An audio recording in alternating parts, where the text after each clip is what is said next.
Hi there! Today we are going on an adventure with one of our most beloved characters in Arthur Meets the President by Marc Brown. Let's dive right into it. Arthur Meets the President by Marc Brown. Listen carefully, class, said Mr. Ratburn. This is a national contest, so do your best work. I love contests, said Muffy. What do I win? The winner visits the White House in Washington, said Mr. Ratburn. What do we write about? Asked Arthur. The subject is how I can help make America great, said Mr. Ratburn.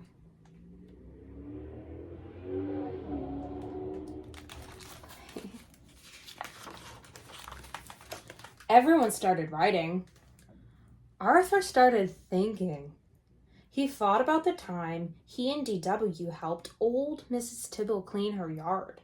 He thought about how much more they could do in the neighborhood if the whole class helped. Then he began to write.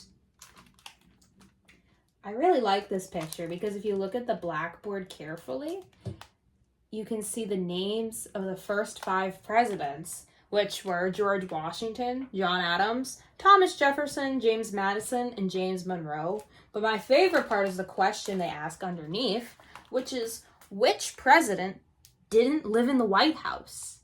Now, of all the presidents we've had, there's only one who never lived in the White House. Do you know who it is? Well, it's okay if you don't, but think about it for a little bit and I will reveal the answer later. Back to the story. Weeks later, when Mr. Haney, the principal, was opening the mail, his hands began to shake. It's a letter from the president, he gasped. Mrs. Tingley, the secretary, fainted.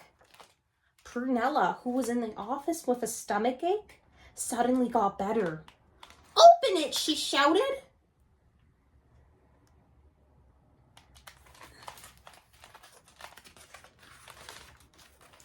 Mr. Haney clicked on the PA system. Attention, everyone. The President of the United States has written to announce the winner of the How I Can Help Make America Great contest. And the winner is our very own Arthur. He and his class are invited to attend a special ceremony at the White House. Mr. Ratburn's class went wild. Look at how excited they are. Would you be excited too if you got to meet the president? Congratulations, Arthur, said Mr. Ratburn. You'll have to work hard to memorize your paper so you can recite it to the president next Wednesday. Memorize? Recite? Said Arthur. Of course, said Mr. Ratburn. We'll all be there cheering you on. Oh, Arthur's starting to look a little bit worried.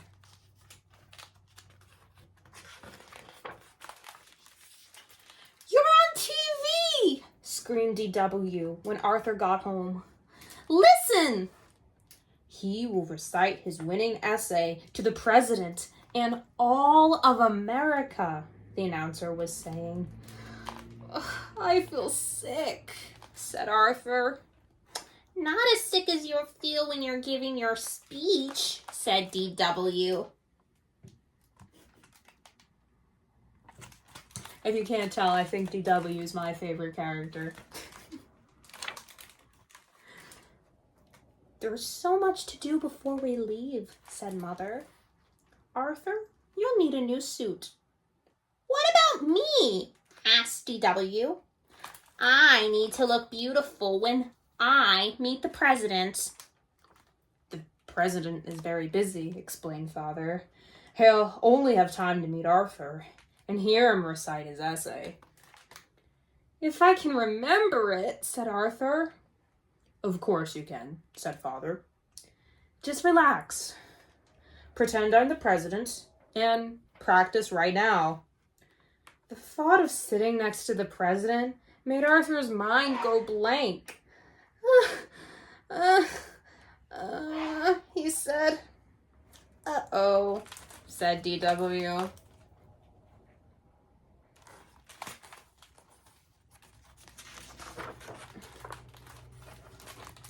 Monday at school, everyone was busy planning the trip.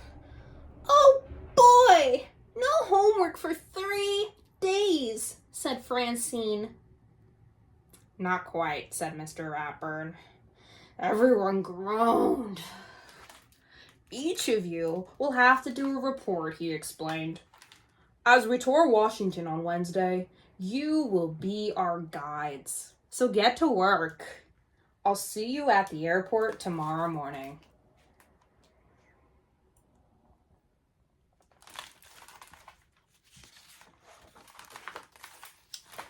Arthur tried to study his speech on the plane.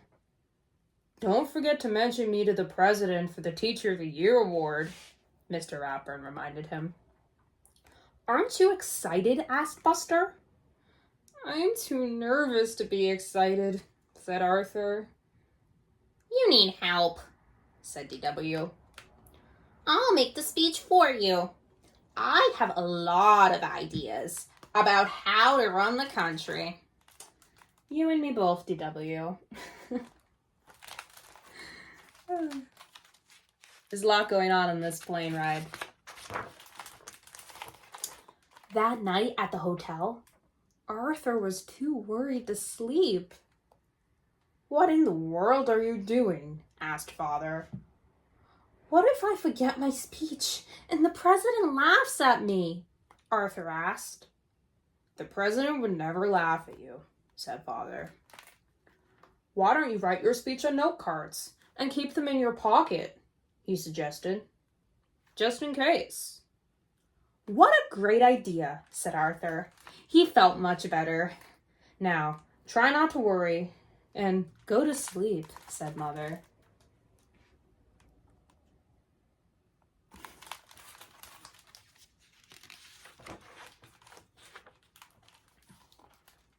The next morning, everyone met in front of the Jefferson Memorial.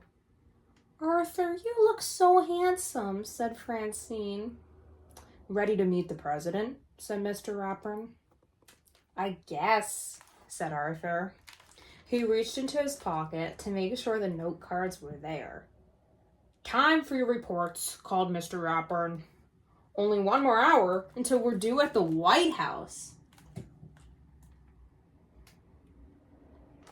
Now, the next few pages are probably my favorite part of the book because it's going to give you a tour of the city.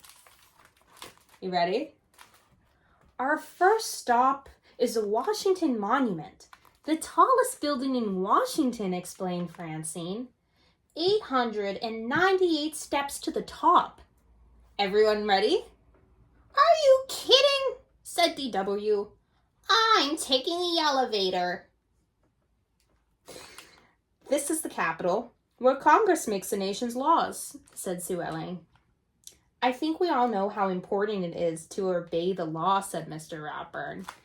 And I like this picture. If you look here, there's a little sign that says, keep off the grass. And you can see Mr. Ratburn is standing on the grass. So it's a little ironic. He's telling the class to obey the law, and he is unintentionally, of course, breaking the law. But on the next page, we continue. The National Museum of Natural History has great mummies, said Buster. Follow me. No thanks, said Muffy. I'll meet you at the gift shop. The last stop was the White House. It's so big, said Arthur. Not as big as Muffy's house, said D.W. Well, I'm not too sure about that, D.W., but here's all the pictures from these last 2 pages. You can always pause the video if you'd like to take a closer look at some of these pictures. And this book is available at many local libraries across the state of New Hampshire if you'd like to check it out for yourself. But the White House has 132 rooms, said the brain. Every president except George Washington has lived here.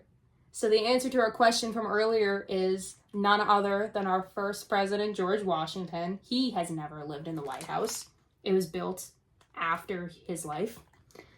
It has a barber shop, clinic, indoor pool, theater, gym, and its own library. And the president's office has fancy gold curtains, just like the ones in our living room, said Muffy. Excuse me, said the president's secretary. The president is arriving. Please follow me to the rose garden.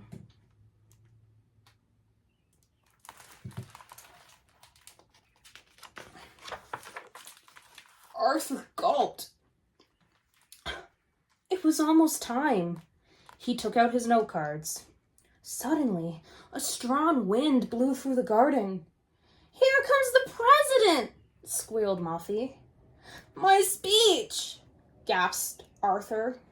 Relax, said Mr. Ratburn. You'll be fine.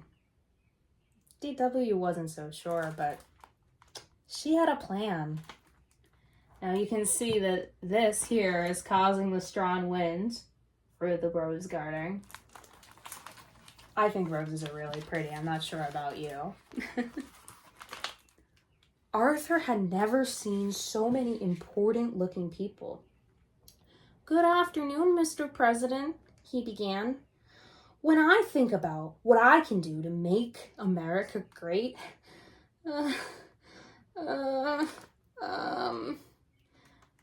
Arthur began to feel very warm.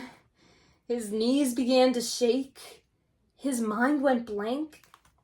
This is the worst day of my life, he thought. Suddenly, Buster giggled. Soon, everyone else joined in. Arthur turned bright red. And when Arthur saw what they were laughing at, he laughed too. What do you think they're laughing at? Because it's not Arthur. It's DW. Now, Arthur felt much better.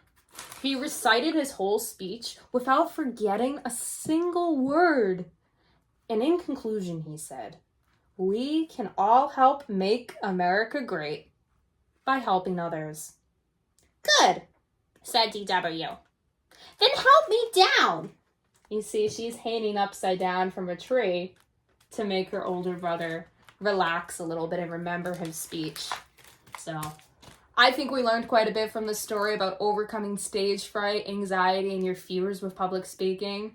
And if you remember that everyone feels that way, you're golden, really. And so I think that's a great lesson to learn from Arthur Meets the President. Thanks for joining me, and I will see you next time in another Read With Me Storytime video. Bye!